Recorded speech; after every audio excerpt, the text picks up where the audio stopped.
igihe cyose ubuzima bwawe butariko burareponda kuri iyi besoin y'Imana, umviriza ndangize ndababarira, nta kintu na kimwe muri Bibiliya na kimwe ndabona muri Bibiliya Imana itenako nk'icubahiro cayo.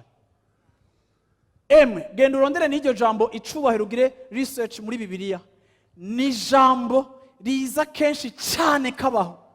Nimba ari ikintu Imana itazopfa isangiye n'umuntu numwe, yarabivuze ngo ntawe tuzosangira icubahiro canje numwe.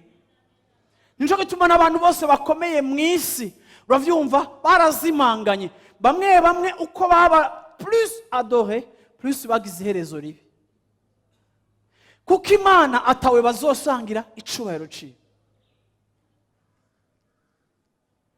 N'abazoja mu muriro, niko Bibiliya ivuga, bazogenda mu muriro bahejeje kuvuga ngo uwera uwera, ariko bazoca batransfere direct.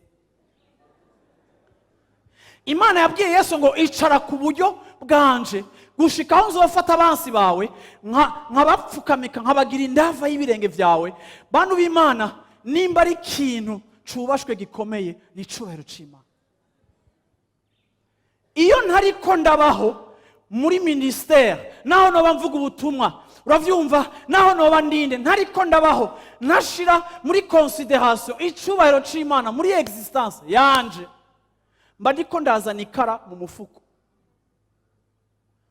Rero uriwe wese nico Imana igiye kukugira cose, ngenda kwibutse ngo nawe kwicara ku ntebe ikomeye imeze gute, wame wiyumvira ngo mbega kuri iyi ntebe ndiko nerekana nde?